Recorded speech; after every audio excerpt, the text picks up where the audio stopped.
Thank you. I said that I almost fell asleep. I went to sit in a massage chair for a little bit before this live and I almost fell asleep.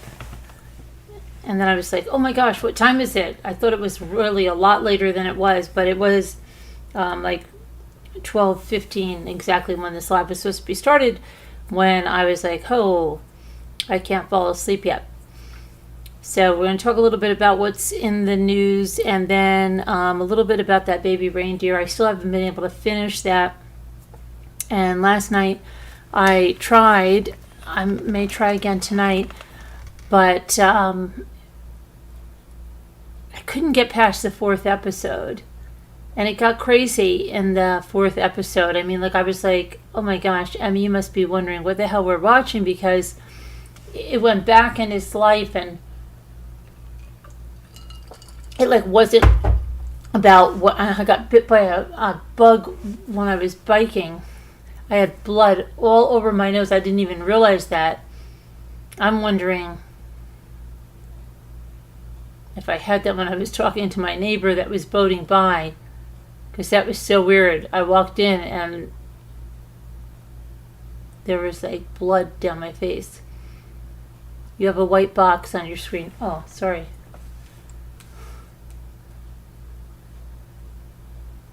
I'm sorry, Slam.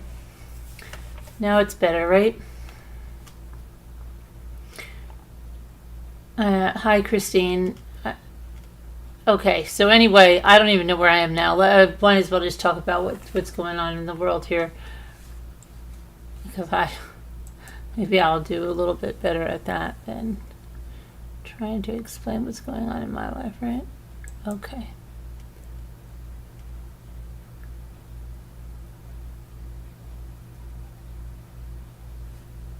So they say that there's still a psych grad student that's missing. Hang on a moment.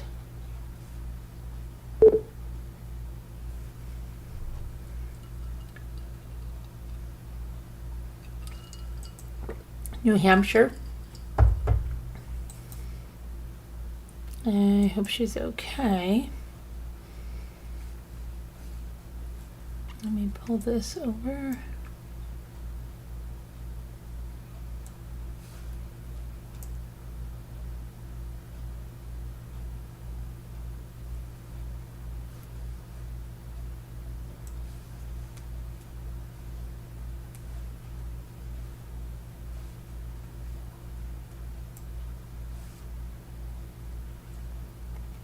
Okay, so this is Kexon K. She was last seen leaving her home in West Lebanon on Wednesday, believed to have left her home on a silver and white e-bike with fat boy tires, a thick frame, heavy-duty black metal racks on the front and the back. Lebanon police say they checked her cell phone and credit card data. She's a graduate student at Dartmouth College. A friend of hers said that the Dartmouth College community is searching the woods near the Boston Loch Conservation Area. Police say they are using drones and helicopters, but the vegetation poses an issue. On Monday, the New Hampshire Fish and Game reportedly searched the Connecticut River. She's described as 5'3", weighing 105 pounds, having black and blue hair and black eyes. Anyone with information on her whereabouts should call the Lebanon police at 603-448-1212. Well, hopefully she'll be found. Well, pray for that.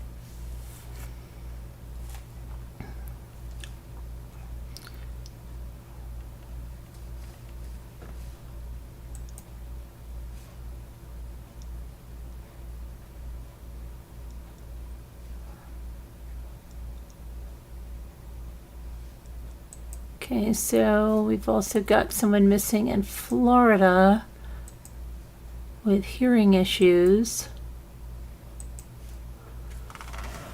12 years old, it looks like. Let's see if there's any updates. Sometimes there's an update and they're found in a good way. I'm going to check it out.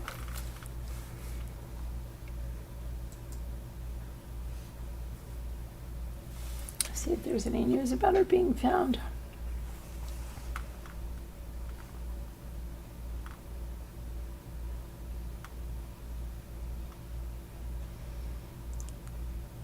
Okay, I guess not. So this is police share. Florida missing child alert has been issued for Janaya Casimir, a black female, 12 years old, 5'2", 100 pounds, black hair and brown eyes, last seen in the area of the 18400th block of Northwest 23rd Avenue in Miami Gardens, Florida. Okay, and it says her hair is styled in long curly braids. She wears hearing aids. She was last seen wearing a black t-shirt and black gym shorts. Call 911 if seen. Let's hope she's okay.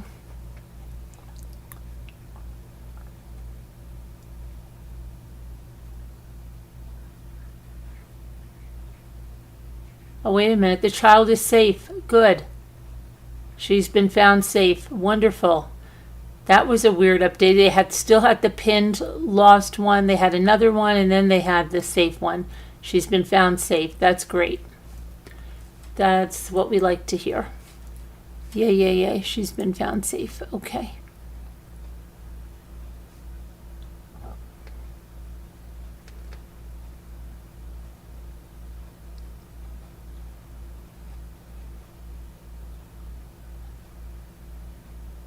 They're going to execute new search warrants at the Gilgo Beach serial killer's home. Rex Heuermann. Let me that up here now. Okay.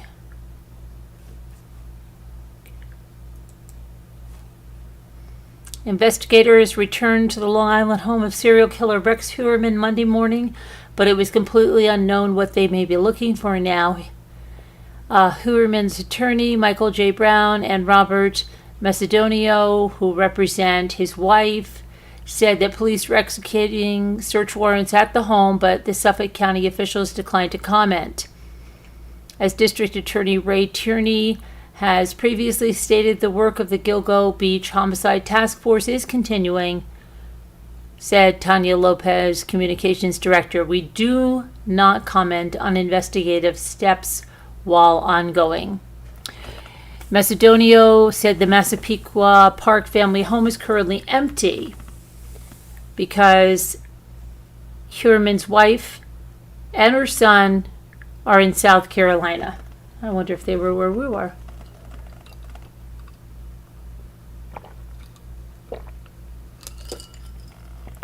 Seems like a popular destination, doesn't it? The couple's daughter, Victoria Heuermann, is staying elsewhere. Macedonia said, I haven't found a copy of the warrant yet, so all I can confirm is that there is police activity.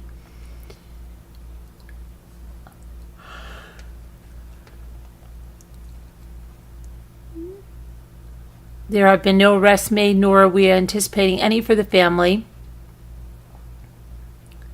Confirmed the warrant, but said he had no information. The search comes 10 months after investigators completed a lengthy search of the property when they arrested Heuermann, 60, for the murders of 3 of the so-called Gilgo 4 women found dead and buried along a desolate stretch of Gilgo Beach in 2010.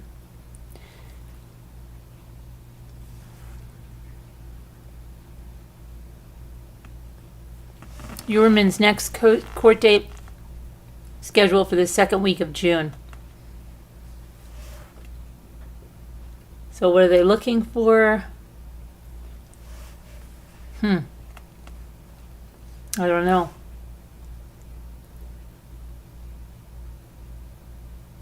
Who knows? Okay, let's go on.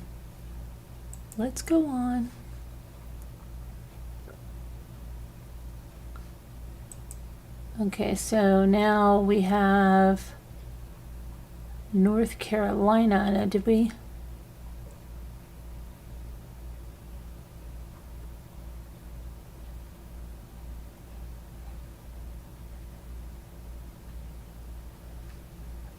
at this here.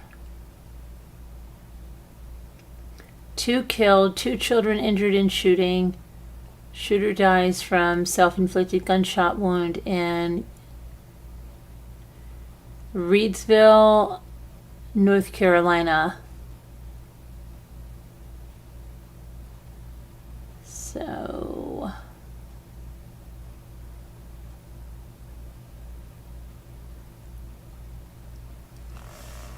what is this about? A mental health crisis temporarily shut down Interstate 40? A mental health situation involving a woman and 2 children. We're receiving a 911 hang-up call.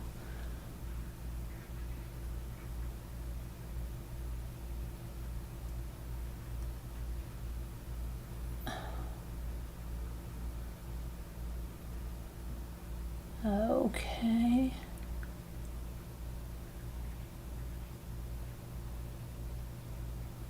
Wow. All right.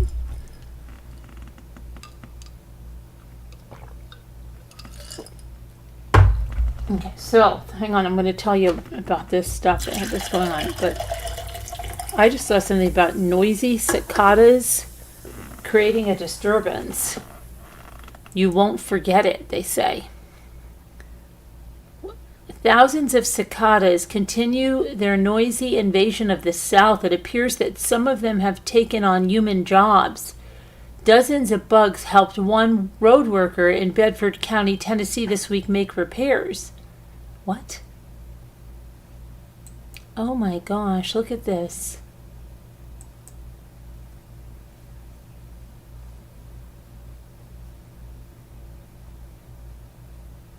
Hang on.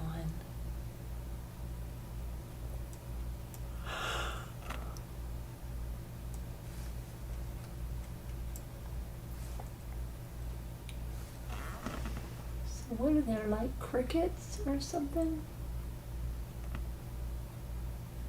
They're all over him. They're like on his clothing, or is that one on his arm there? There's none like on his hair or his wrist there. But it says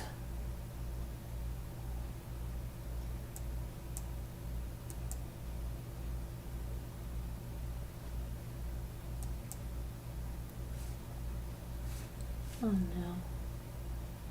What is going on?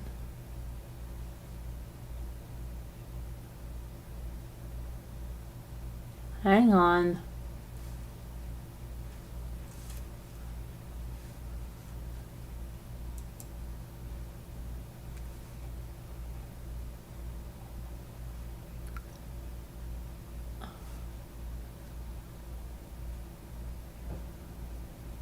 I just had this.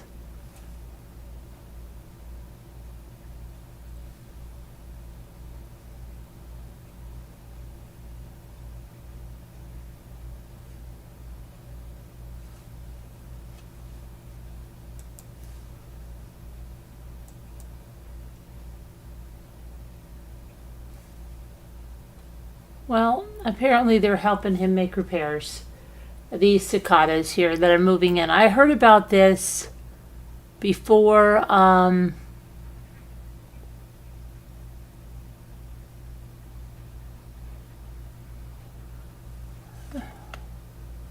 Just weird, isn't it? Let me see here.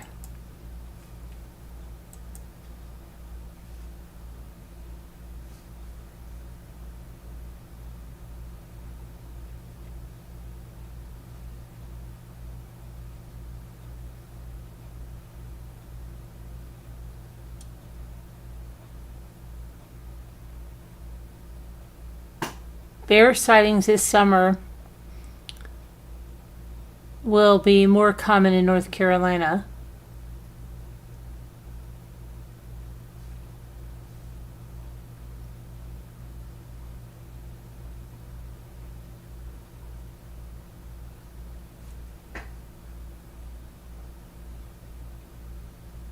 Piedmont Triad Friday Night Northern Lights.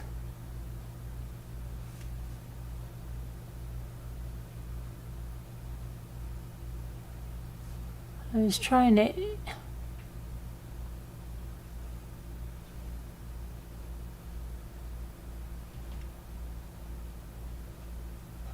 Oh my goodness. Every time I turn around, there's something else.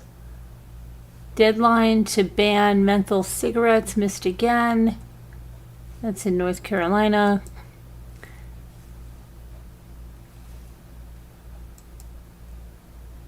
Okay, well, let's talk about this.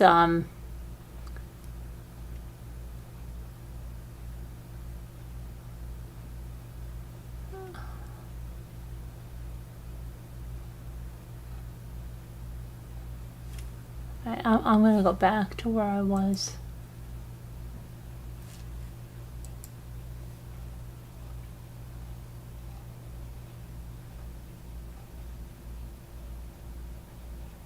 So we did Huerman, and let's do this, the murder-suicide, okay?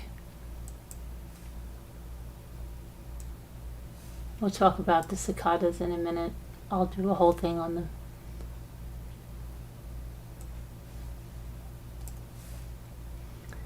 So a North Carolina man fatally shot a woman and a juvenile and wounded 2 more juveniles before fleeing the scene and shooting himself. Caswell County deputies called to the scene 6 p.m. Saturday. They found the adult victim, identified as 37-year-old Danielle Hines, and 1 child dead at the scene. The 2 wounded children were taken to the hospital and are expected to survive. The sheriff's office says Hines was the mother of all 3 children, so they lost their mother and a sibling. Horrible. Deputies issued a be on the lookout for the suspect, identified as Anthony Lamont Seiler, 36. Deputies in adjoining Alamance County spotted Seiler's vehicle and pulled him over. They ordered the driver out of the vehicle, but he did not respond and shot himself to death inside the car. So if that was the father,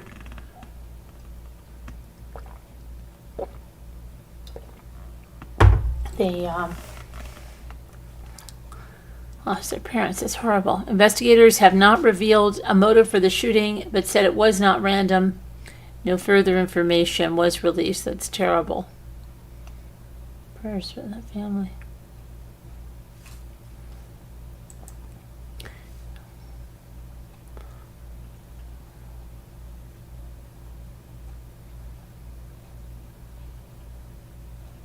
All right, so I think let's take a look at these cicadas now.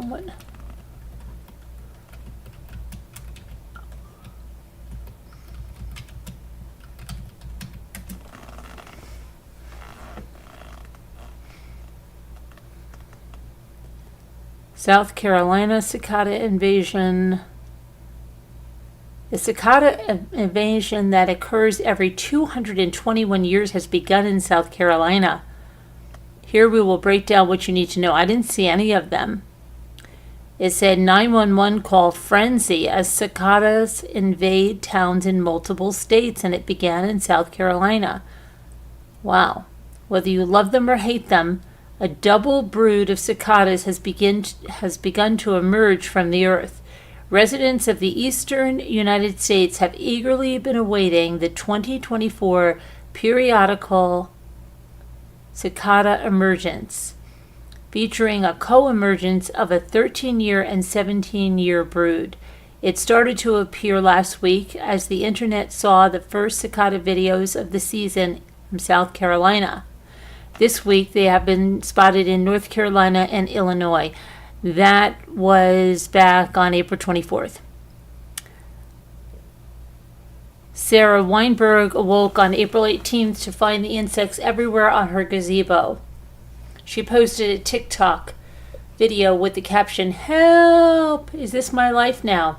The first cicada video, "It's like the beginning of a horror movie," commented LD in reply. "Just imagine their point of view. Hey, who put this gazebo here? It wasn't here when I went in the ground 17 years ago."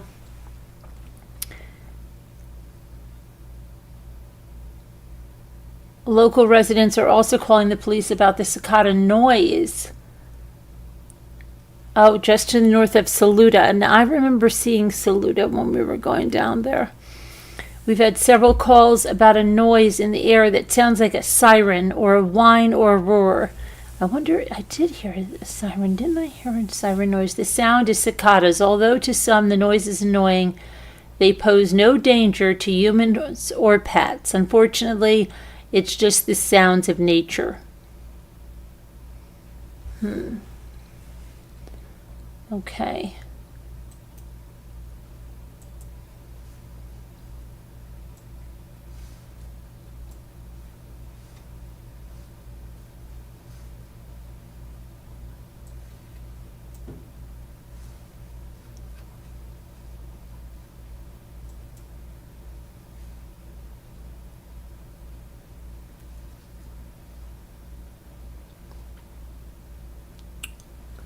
So let's see.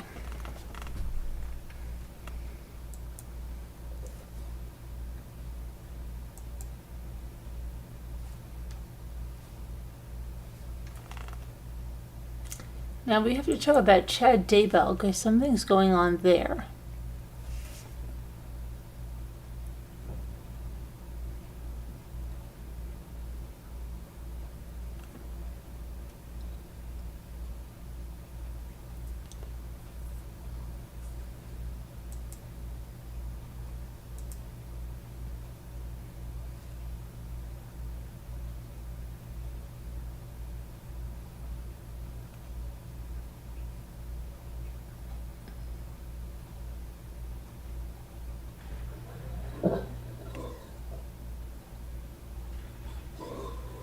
I don't know if I should go back to streaming the Chad Daybell trial.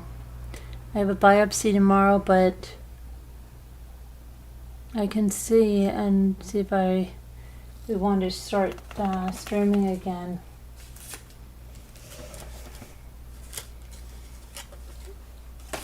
And I can put that down. And we can see if we want to do it. Let's see what happened today. Day 25 was on May 16th. Doodly-do. May 20th. It's day 26, huh? Let's see what we have here.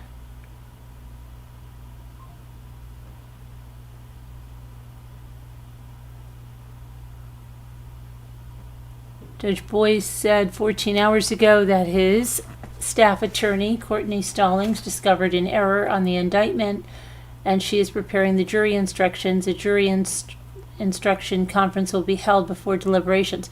Okay, so they're all rested. That's what I thought. Because I got something from the court.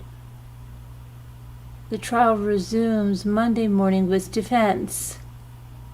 While the jurors have already heard the information contained in the amended, Boyce has raised the issue. Let me see.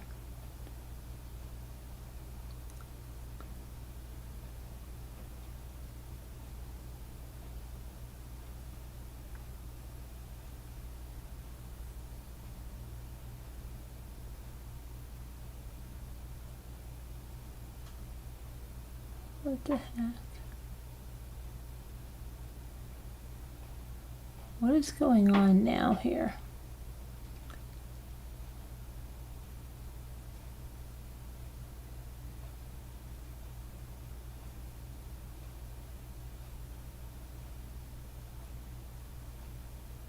Hold on a minute. I'm very confused.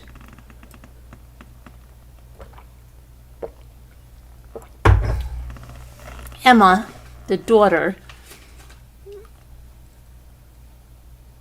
let me put a graphic there because I'm really, I told you, I said it today. We stayed extra time in Edisto, and I think it's taking extra time for me to get like in the groove here. Today I got in the groove. Chat with other stuff, but okay, so this was Chad's daughter Emma.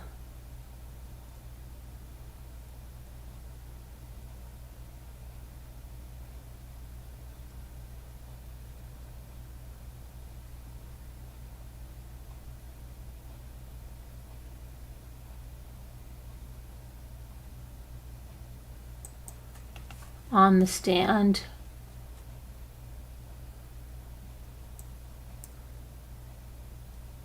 I don't know, I could go to streaming if I want to. Hang on. Let me pull this over here.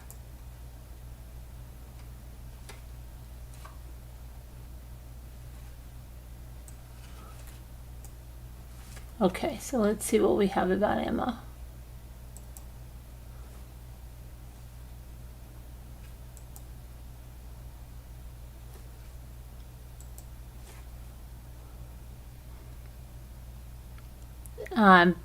Eager spectators packed the murder trial courthouse Monday, fuller than it has been in the 6 weeks of trials so far. They spilled into the hallways where they played the live stream of the testimony on their phones and ate boxed lunches, all in anticipation of what Chad Daybell's children would say. The crowds continued to occupy the 4th floor throughout the day, transforming the quiet county building into a kind of disheveled emergency shelter for murder trial spectators. Well, that's why I got this stuff from the court about saying, like, if I was going to be attending it. The defense began presenting its case with its first 2 witnesses, Chad Daybell's children, Emma Murray and Garth Daybell. Emma Murray worked with her mother, Tammy Daybell, at the same elementary school and lived nearby with her husband. Garth Daybell, who was visibly nervous and self-described as pretty shy, wore a similar haircut, shirt, and tie as his father, with his sweater over top. He lived in the house with his parents when his mother died. The testimony covered a wide range of topics, peppered by objections from state prosecutors. Murray testified, Emma Murray that is, that her mother's health had been declining in the last year or so of her life, and that Tammy Daybell was noticeably more tired. She went to bed before dinner on some nights. Emma spoke of her mother's anemia and claimed that even carrying grocery bags left bruises on her mother's arms.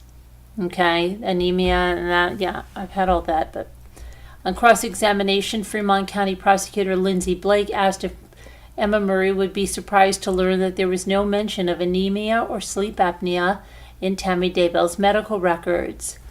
Her mother was an extremely private person, Emma said, and never spoke of her health with others. Defense attorney John Pryor asked Emma at length about her mother's physical fitness, and she said her mother would shake her arm to get more steps on her Fitbit because she competed with her family to win fitness challenges. Prosecutors earlier in the trial used data from her Fitbit to show her activity was above average until she died. Garth testified that he was concerned about his mother as she was getting tired extremely easily. He told the jury that his mother would come home from work and collapse, get winded very easily, and experience fainting spells. That's all come from anemia, after she'd been kneeling for a while. Previous witnesses had testified that Tammy Daybell, 49, appeared to be healthy in the weeks before her death. Okay. Emma described her father's religious views as fundamental, many of which are not typical of the Latter-day Saints' beliefs. On one occasion, she said her father was exercising a being inside of her that was causing her anxiety. I felt like there was an actual person trying to control me, she said. She also testified that her mother regularly ascribed death percentages to people, as did her father, and also rated people as light or dark based on people's motivations or whether they were acting like Jesus Christ or Satan. Garth described his father's faith as traditional, or the way things were 100 years ago. The middle school science teacher testified that there were differences between his faith and his father's faith, including concepts such as evolution versus creationism and the age of the earth.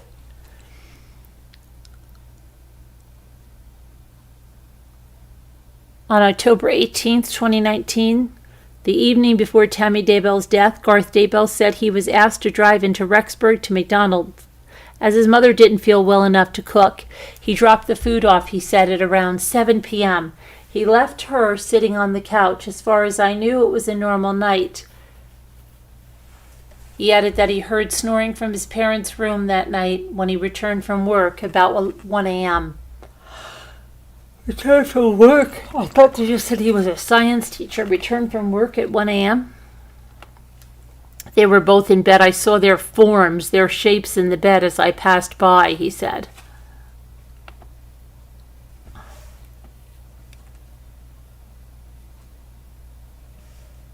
Okay, hold on. I just had something in my eye.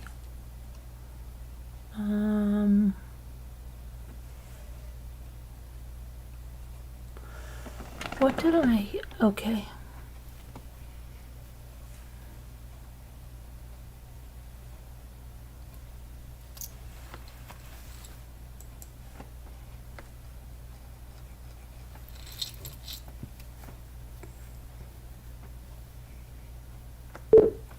Hang on, my computer's being a little jerk. It's being a little jerk. Oh my goodness.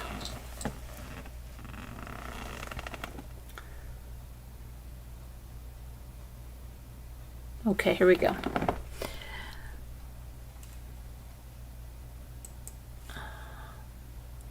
Lindsay Blake asked Emma if she ever asked her father where JJ or Tylee were when the police were looking for the missing children. She said she did ask, and Chad said the children are in a safe place. Lindsay Blake played a video in court from the day of Chad Daybell's arrest. He was wearing a green cap and a collared shirt, hunched in the cage of a squad car, calmly telling his daughter how to pay the mortgage, family expenses, and car payment before saying, "I'm not coming back." Emma dabbed her eyes with a tissue while she watched the scene.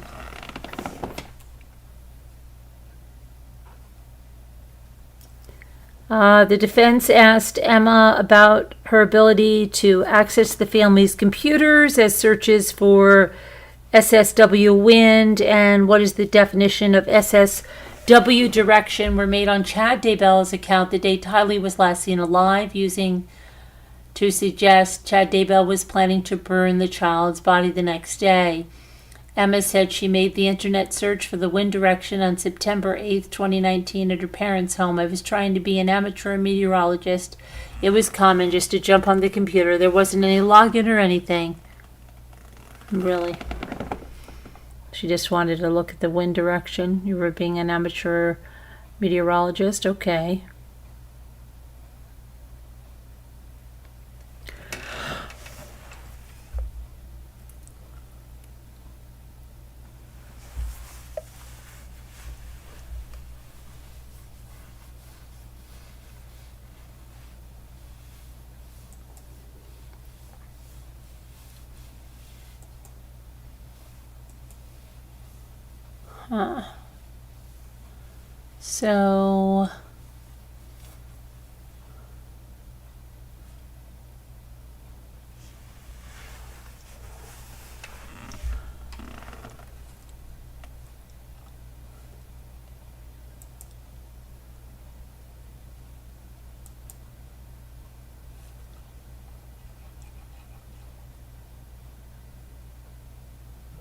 So what's going on with this trial now?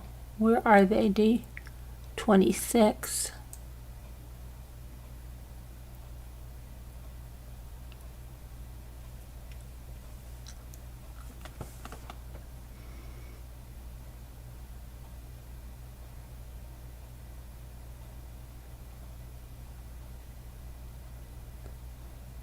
Okay, so let's see what we have here.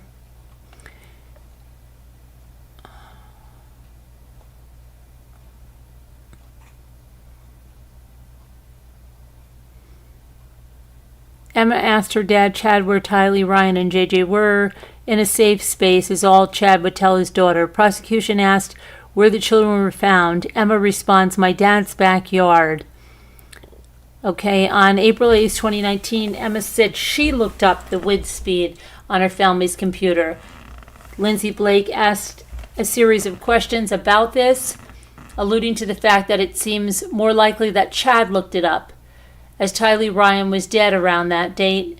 They now discuss the date in which Tammy Daybell passed. Emma testifies about the number of people present and who was who. Chad provided Tammy's medical history to the coroner and law enforcement, and Emma was present. Okay.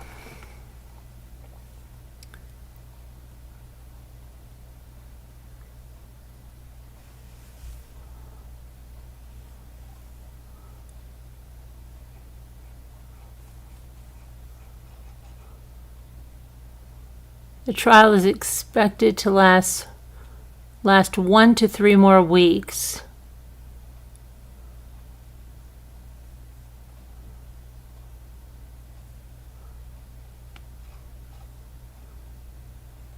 Let's see what we have here about Garth. Garth Daybell on the stand, direct examination, and John Pryor asked how many times Garth and John Pryor had met before this testimony. It was only 3 times, including today, and now they talk about September 9th, 2019. Garth worked that day, coming home late afternoon. That afternoon, Chad approached Garth. As Garth got home, Chad was eager to talk about the killing of a pesky raccoon. Garth testifies that the raccoons were buried behind the silver shed, and then they talked about Tammy's health. Garth testified that she would work all day, come home, and collapse. Garth had other concerns about Tammy's health. Garth was his mother's muscle and would do her heavier lifting for her. The attempted shooting of Tammy Daybell that happened weeks before her death. According to Garth, Tammy was certain that it was a paintball gun that was shot at her, but the gun jammed. She then Googled a picture of a paintball gun, showing it to Garth and Chad and a law enforcement officer. And then Garth testified about the night that Tammy died. Garth worked part-time as a scare person for a haunted house. Oh, that's what he was doing. A scare person for a haunted house. And worked until about 1 a.m. A few hours later, Chad woke Garth up. Garth tried to help his mother and moved her body. That was when he realized she was still and cold. Garth was also part of the funeral planning. Garth testified about May 7, 2021. It was supposed to be a normal school day for Garth, but instead he was greeted with a flurry of law enforcement officers. The police surrounded him, and Garth felt like he had no choice other than to go with them.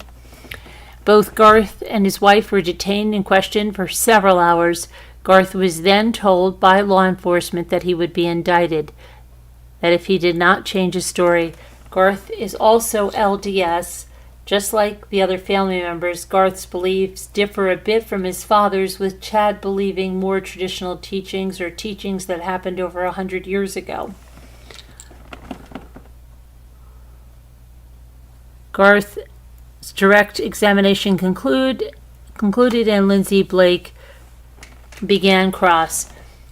Lindsay asked about Tammy's exhumation, and Blake asked if Garth ever saw Tammy with guns, specifically paintball guns. Garth said he's never seen her with guns or a paintball gun. Garth then testified about the day Tammy died. Garth was woken up by a thump or similar noise, and when he saw his mother on the floor, his first thought was that he needed to help her. So that's why he moved her back to the bed, and after a few more questions, one of which thoroughly confused the witness, cross-examination concluded. Redirect took place with Garth testifying that it was Madison County and Fremont County that were trying to perjure him.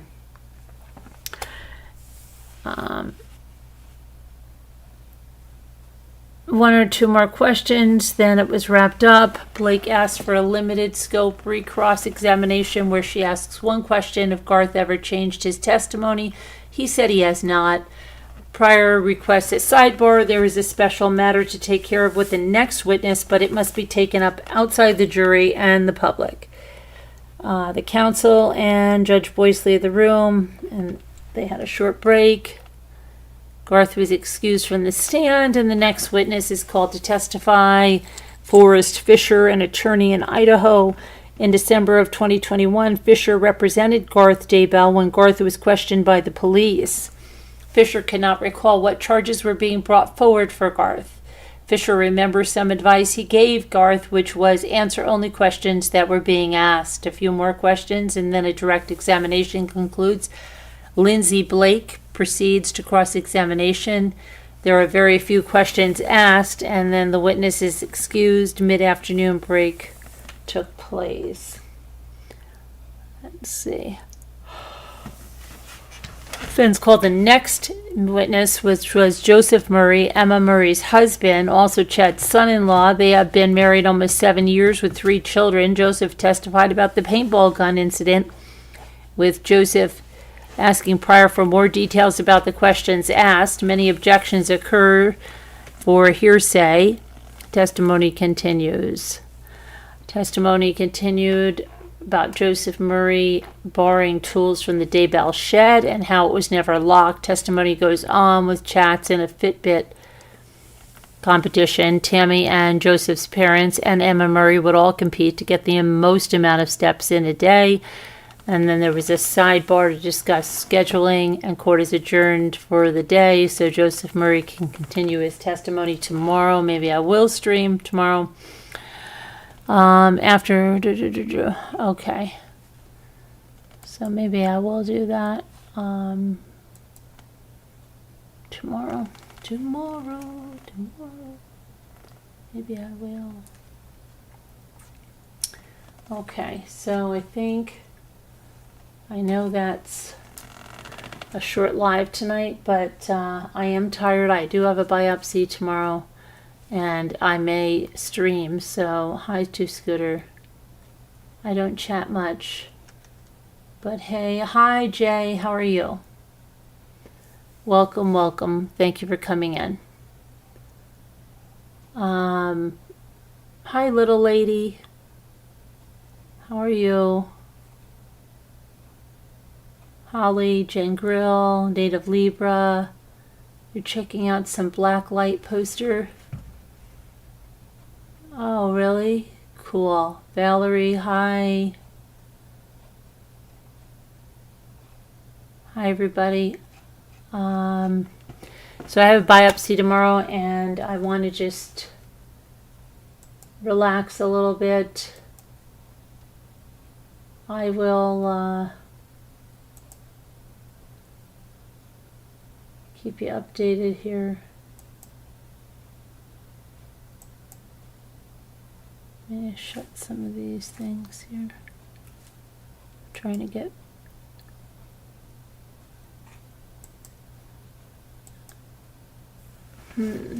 there we go. Okay. So I have horrendous. I don't have any stuff on story. You screwed that message up. Don't even worry about it. But I am going to, I think, go get some rest. I'll probably, I don't know if I'll even put the reindeer thing on, because I don't know that I'll make it. Thank you, Holly. Hope you're having a good time in your stomping grounds, your old stomping grounds. All right, everybody. Thank you. God bless. Prayers, and I'll talk to you later. Good night.